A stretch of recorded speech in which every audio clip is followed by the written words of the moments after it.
আমি আজকে কোনো রেসিপির ভিডিও নিয়ে আসিনি। আজকে আমি নতুনদের উদ্দেশ্যে কিছু কথা বলবো। অনেকেই কিন্তু এই যে নতুন পেজ খুলেছেন, কিন্তু তারা এই যে ভুলগুলো যে করছেন, যে মিউজিক অ্যাড করছেন। ফেসবুক কিন্তু মিউজিক এখন মিউট করে দিয়ে, মানে কোনো গান শোনা যাচ্ছে না। আপনার ভিডিও থাকছে কিন্তু গান শোনা যাচ্ছে না, সেই ভিডিওগুলোতে কিন্তু স্ট্রাইক দিয়ে দিচ্ছে, কপিরাইট দিয়ে দিচ্ছে। তাহলে আপনারা কেন ওই একই ভুল বারবার করছেন? আপনারা যেহেতু ভাবছেন যে কাজ করবেন, তাহলে আগে থেকে সতর্কভাবে কাজ করুন। আই হোপ একটা সময় আপনাদের অনেক অনেক কাজে আসবে। আবার অনেকেই বুঝে না যে রিচ এনগেজমেন্ট কেন ডাউন হয়ে যাচ্ছে, 2-3 মাস হয়ে যাচ্ছে, তারপরেও এখনো সবুজ হচ্ছে না কেন।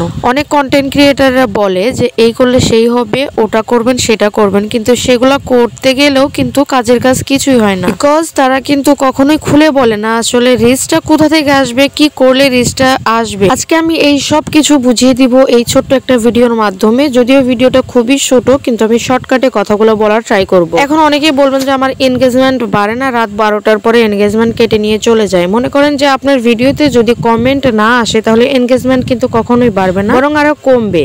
এটা কেন কমবে? যে আগের মাসে আপনি বেশি করেছেন, এই মাসে আপনি কম করেছেন। আগের মাসে যে বেশি করেছেন, ওটা কিন্তু এই মাসে কিন্তু কেটে নিবে। সেই জন্য কিন্তু আগের মাসের তুলনায় এই মাসে আপনার অনেক অনেক ভিডিওতে কিন্তু কমেন্টে নিয়ে আসতে হবে, তবেই কিন্তু এনগেজমেন্ট বাড়ে। ওই রিচের ক্ষেত্রেও কিন্তু ওই সেম জিনিসটাই, আগের মাসে বেশি করলে এই মাসে তার থেকে দ্বিগুণ করতে হবে, কিন্তু রিচ বাড়বে। আর রিচ বাড়লে আপনার ভিডিওতে ভিউজ আসবে। তাই বলবো আপনারা হতাশ না হয়ে মন দিয়ে কাজ করে যান, একটা সময় কিছু না কিছু তো হবেই।